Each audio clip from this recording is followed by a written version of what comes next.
Saturday at 11 a.m. only on the KSJE 90.9 FM. Have you ever used a friend's prescription painkiller to get rid of a headache or something else? Or have you experimented with someone else's painkiller to get high? If you answered yes to any of these questions, you've misused or abused prescription drugs. And if you mix these medications with alcohol or other drugs, you increase your risk of addiction, overdose, and even death. You need to think twice before you take someone else's prescription meds, and never share your meds with others. A message from the San Juan County Partnership, 505-566-5867.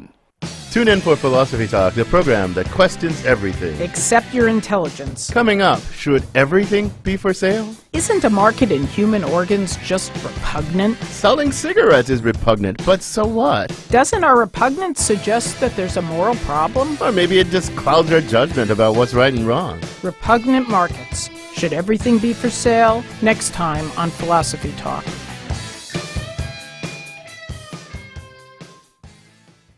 Listen to Philosophy Talk today at noon on KSJE 90.9 FM, Farmington.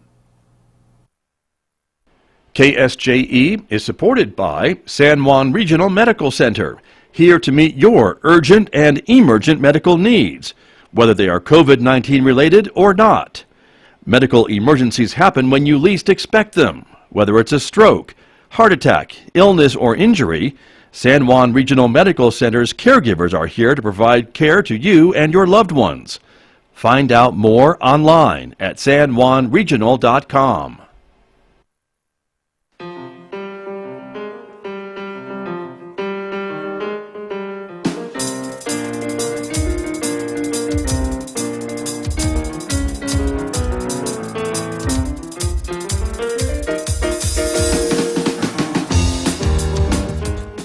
Eleven minutes past 8 o'clock. It is Tuesday morning, March 30th, 2021. Good morning, everybody. I'm Scott Michlin, and thank you for tuning in to KSJE 90.9 FM over the air here in San Juan County, New Mexico, 103.3 FM over the air in Durango, Colorado, and streaming everywhere from our website, of course, at ksje.com.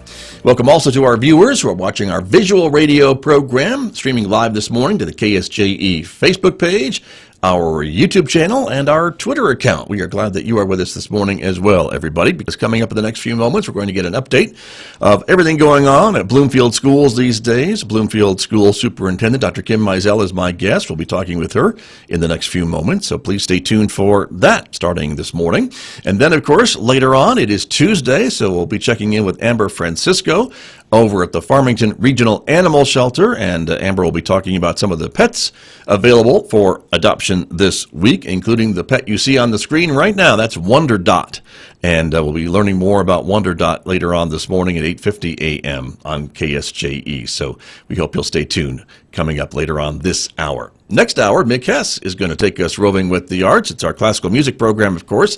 You can hear that every weekday morning beginning at 9:06 after the news. This morning, Mick is featuring music from Gustav Holst coming up on the program today, so stay tuned for that as well. In addition to Facebook, YouTube, and Twitter, we invite you to connect with KSJE on Instagram as well. And let's talk about the weather forecast, shall we? It is sunny this morning outside, 39 degrees in Farmington at the moment. The winds are gusty a little bit, 11 miles per hour, so it feels like 34. It's going to be a breezy day today with sunshine and a high cooler than yesterday. 53 is the high that we'll see this afternoon. Windy overnight tonight with a low of 21, and then things begin to warm up a bit tomorrow with sunshine. 58 degrees on Wednesday, 28 overnight, sunny and 69 by Thursday, and 42 overnight. Then take a look. 72 and partly sunny on Friday, 76 with mostly sunny skies on Saturday and Sunday.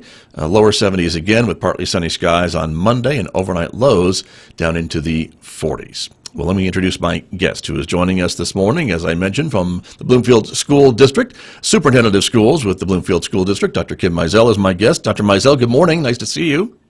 Good morning. It's good to see you as well. Thank you for joining me this morning and talking about, as I mentioned, all things going on at Bloomfield Schools. And I guess the most recent thing we were just talking about before we came on the air this morning is students returning to Bloomfield High School, and that happened just yesterday.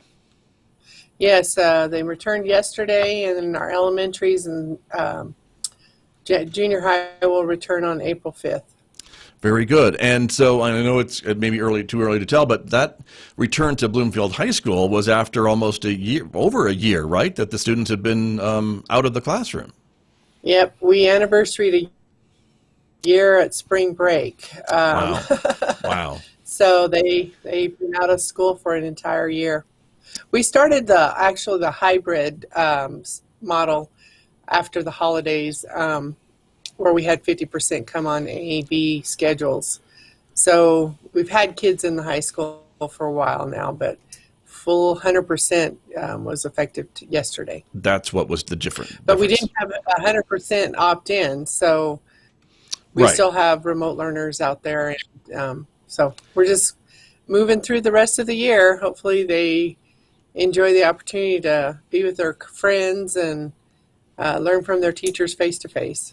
Very good. Well, and that is kind of the goal right now, right? Is to kind of keep an eye on the end of the school year and wrapping up this semester in what I think everyone would agree has been a very unique and challenging year for students and parents, teachers, and staff, and you, quite frankly. Mm-hmm. Yes, it's been very challenging. Right. And so what's the goal for, I guess, between now and the end of the school year? Is just try to complete the lessons and try to maintain the learning and see what kids have retained and learned during this year as best you can? The main goal is to finish up strong Right. and provide support for the students. We're hitting it strong with some intervention programs and tutoring and just make sure that they're in a good place for next year. And we're working on actually monitoring and supporting the seniors for sure to make sure that they're ready to graduate. Very good. And for parents who may be a little concerned about how their student is doing at Bloomfield schools, I mean, you've got programs in place even at this late stage in the semester in the school year to help, correct? Right. Yeah, if they're concerned, they can always call the school and speak with the administration first, and they can pull up their grades and information. If they have a concern with an individual teacher, they can email that teacher and talk to them. We've done a lot of outreach this year, and I think it's paid off in the sense of contact with students and making sure that they feel like they're part of the learning process during the year. That's good to know. And so let's talk a bit about maybe the plans for the end of the school year. For your seniors, of course, graduation has got to be a big conversation at your high schools, and being able to maybe make plans for whatever the situation may be. As the cases continue to decrease in the county, we're all hopeful that we'll still be in turquoise or better in April, May, June, and beyond. But what's the situation? You're planning maybe different contingencies for graduations? We're hoping the rules state that you have to lock in under the color you are for the county. So with turquoise, we can move forward with definitely an outdoor graduation at our football stadium. In green, we can move forward with a outdoor graduation in our stadium as well, with limited participants as far as people that can come. And then if we're even yellow, we'd only allow like 2 people per child to come. So we're still going to do an outdoor graduation. We're hopeful that we'll be in turquoise to lock it in 2 weeks prior, and then we'll move forward from then. We're trying to also plan a project graduation for this class, and hopefully they'll get to enjoy that after graduating that evening. Got it. That would be great. And so I guess the message maybe for families, for seniors and parents watching and listening to us this morning, Dr. Mizell, is to kind of stay tuned, because it sounds to me, even if you have an outdoor graduation, it's really the question is the number of audience members that could join you live and in person at that outdoor event, correct? Right. It's what the number that's allowed. So how we'll work that is we have approximately 160 graduates. We would divide the number of people that they can invite by that percentage that was allowed. So if it's 75% our stadium holds about 4,000. So we should Gotcha. be able to get quite a few people in there, but also have to try to keep some distance between groups, which is challenging. If you watch the Aztec football game, the Bloomfield stands were packed, so they had to limit who else could come in. So anyway, controlling the public can be interesting. So, and they're big fans, Especially when they want to enthusiastically support their hometown team. So that's understandable. right? Yeah.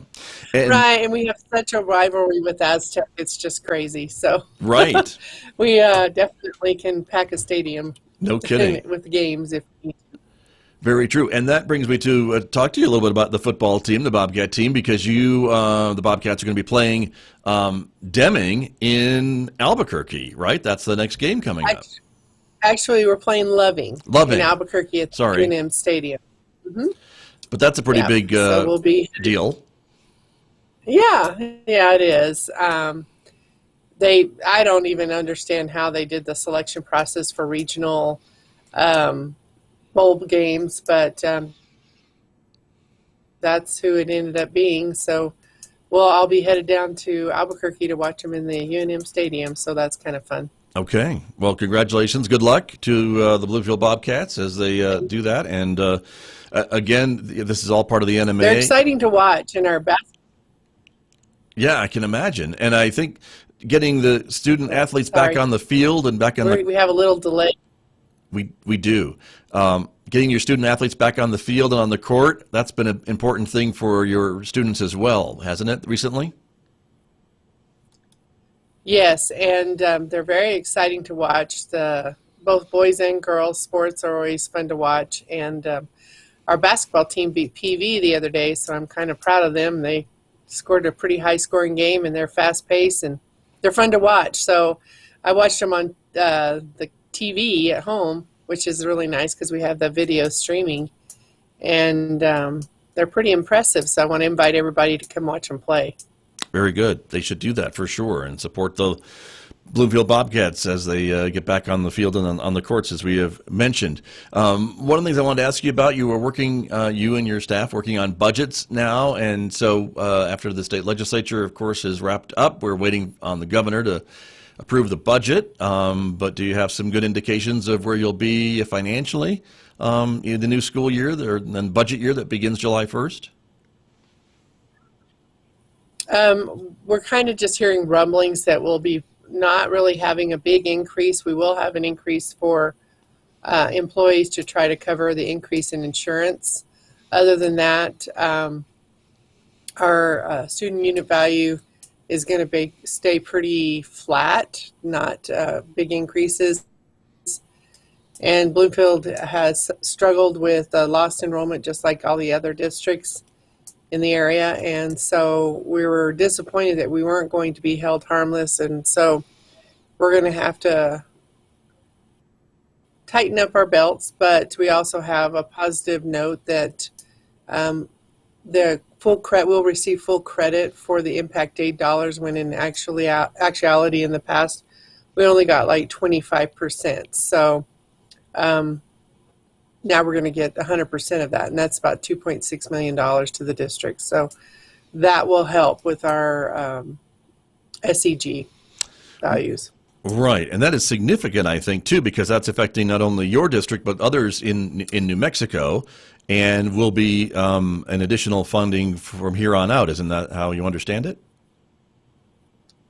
That's right. It's for the school districts that they really don't generate enough tax revenue to support necessarily the school systems as well as they need to. And so the impact aid dollars are federal dollars that supplement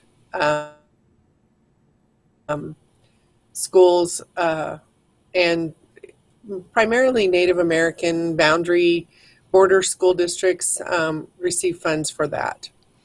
So for the Navajo Nation, and so that would be like Shiprock, Zuni, Gallup, and Grants. Those school districts receive significant amount of money through impact aid. And Farmington actually might be applying. So anyway, Gotcha. that's just an additional funding to support the districts with all kinds of things. It can be maintenance, it can be staffing, it can be tutoring, it can be whatever you deem necessary in your school district. You can utilize those funds for that. And very good. And this was the result, as you were telling me, of a lawsuit that was filed against the state about the way that they were divvying up these funds. As you mentioned, you didn't always get 100%, and now you will be after this lawsuit has been resolved in the courts, and that's kind of what has brought this about this year at this time. Yes, I think there was quite a bit of pressure being put on the state to address the funding formula, and they made that adjustment this year through the legislative session. So it's a good thing. The districts that need the money, they need it for their facilities. Just some examples were, like in, I think Gallup, one of the schools didn't have air conditioning. And so it's, we get hot around here, and so they're hoping to put air conditioning units in that school to get it cooler. And some of the construction restraints that happen at the state level, there's, minimums that you have to meet, and a lot of times they don't meet the need of the area. So, for example, that entire school was not ventilated for air conditioning. And so there's just some needs that need to be addressed in a lot of areas. And this disparity between facilities in some areas where they have a lot of revenue, it shows when you go and play games in those other districts. So they need the help, and they need the funds to keep things nice for their students. Sure. So it's a good thing. And that's important. And I think part of this, if I'm not mistaken, is really goes back to property taxes, which helps fund our schools throughout the state. And so if you're in a district that doesn't have a lot of land that has that's taxed with property taxes, like reservation land is not, this is where that impact aid comes into effect. Isn't that the difference? That is exactly how it works. Got it. Well, that's good to know. And so you mentioned enrollment. That's good explanation. Thank you. And you mentioned enrollment, Dr. Mizell. And so are you hoping or getting any indication that maybe some of these students that were not there this past school year will show back up maybe in the fall if things are somewhat back to normal? And I hate to use that term because I don't know what that's going to look like. But is that a hope that you have? I think they're going to come back because where we lost our enrollment was kindergarten and like first grade. So I'm thinking some of the parents just didn't send them for kindergarten this year. And so hopefully they will send them this next year. Some parents just decide to keep them home, I guess. But so that's what we're looking at. And I think that's across the state. I've heard that same concern that it's in the lower grade levels. And so either that or our community members have moved to other places for jobs. You're talking young families. They need employment. They've had to relocate or whatever. And they just felt to let the schools know. We've been trying to track them. We have numbers of students that we've been locating, and we worked with Engage New Mexico, which is a state program where they reach out and make phone calls as well. And they connect it with like all the systems like free, that they get their EBT cards. So they're tracking students through multiple systems within the state to try to locate them and talk to the parents. So it's a very large effort done by the state, and we've been able to make contact with several of the students, so that's a good thing. That is a good thing. And I know that's important in not just your district, but all districts are trying to really keep track of these students to see where they're going. It's not new that students have been kind of mobile and families have been mobile for a long time, kind of transferring within districts, even in just San Juan County. But what is, I think, relatively new from this past year is just that they've maybe fallen off the radar in some cases, and it's been a little bit more harder to track where they've gone. If they've moved to another state and re-enrolled, that's okay. You would just like to know where they end up. Yeah, we've sent out radio announcements on KNDN, and just trying to make sure that families know, just to keep us informed. We'll work with them however they need support, and we've done the best we can under the circumstances. Right. Very true.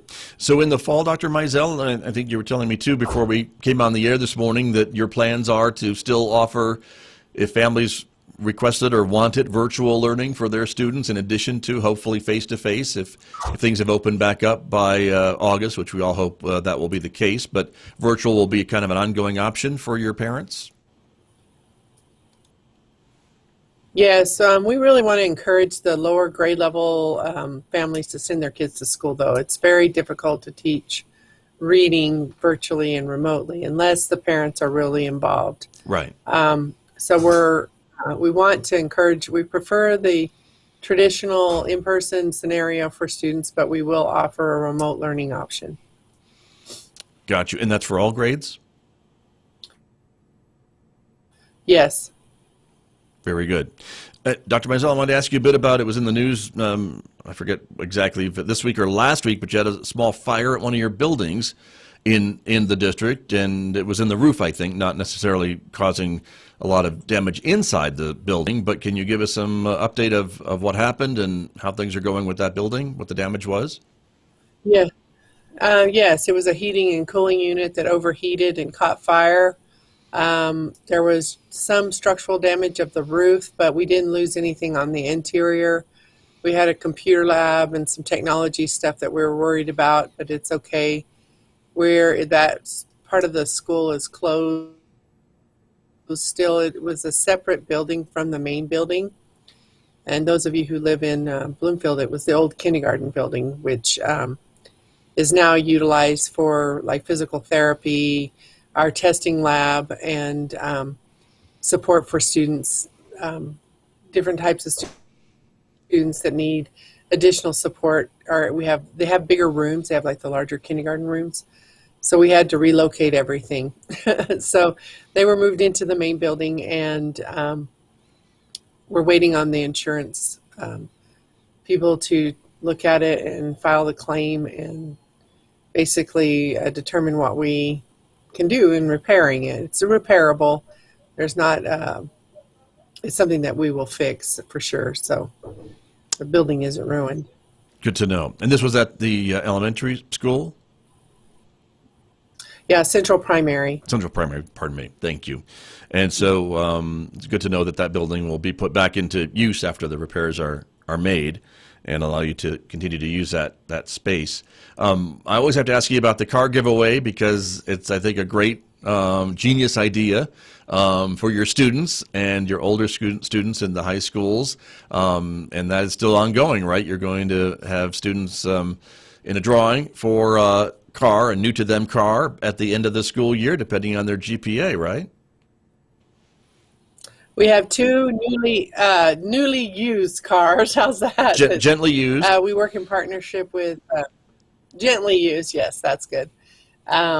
We work with Zimes Ford, and they usually partner with us on this. And so we have two that we'll be giving away. And this year we changed it from an attendance incentive to a GPA incentive. So we have approximately 312 students, which is about 42% of our students that are eligible for the drawing for the vehicles. So that's pretty good considering what the kids have gone through this year and the remote learning and everything that they've shown such resilience. I'm proud of all the kids and the teachers who are the champions of all of this. So this is one of the neat incentives I put on every year. Well, so. It's, I think, a great idea, and whatever it takes, I think, in some cases, to keep kids engaged in coming to school and showing up at class, whether it's Zoom or in person, whatever the case may be, especially this year, whatever ideas you have has got to be important and great to keep the kids engaged in learning. And so, as I mentioned, looking ahead, the finishing strong, as you mentioned, your advice for parents and for students who are watching and listening to us this morning? I would just say support your students. Don't hesitate to give the schools a call if you're concerned. Call the teacher in particular first, and if you don't get a response, then you go to the administrators, which are the principals. We're really wanting to show that we want to support your families and your students in succeeding through the Bloomfield school systems. So don't hesitate to give us a call. I even got an email yesterday from a parent, and I've made contact with the school and asked them to address the concerns that she had. It's just important that they reach out and advocate for their child right now in particular, because with our remote learning, the distance is a problem. We don't see them on a regular basis. A lot of times, I know as a teacher, I always read the child's behaviors and read how they were acting in class, and I would make a point to reach out to them and just make sure they're okay. Sometimes little guys don't know how to handle things, and they don't know how to respond appropriately always. And so, just show some grace for your child and help them to maneuver this reentry and going to school all day long. It's going to be, the routine has changed, and so and in schools, routines are a lot of times the answer to a lot of problems. If you have a routine in your classroom, kids know what to expect. They don't get anxious. They appreciate that routine. So I would say maintain a good, strong routine at home with the homework and getting them up in the morning, make sure they have good breakfast, supporting them. We also provide breakfast if you aren't able to get them breakfast in the morning. So know that they'll be fed. And I wish everyone the best in this new reentry into the school and getting through this pandemic. It's been a heart-wrenching year for all of us. It certainly has, and certainly a learning year and a challenging year for all of us as well, as you've mentioned before. And again, kudos to you and your staff and the teachers and the parents and the students who've been doing all this heavy lifting during this whole year. So, Dr. Mizell, I always appreciate your time, spending it with me once a month to update our audiences on everything going on at Bloomfield School. So thank you very much. Thank you, Scott. You always do such a great job, and I appreciate this time. Well, we appreciate you as well, and we'll connect again next month. All right. We'll see you next time. All right. We will. Very good. Thank you very much. That is Bloomfield School Superintendent Dr. Kim Mizell joining me this morning on KSJE. And I'll be back with more, of course, in just a moment, everybody. The time right now is 8:36.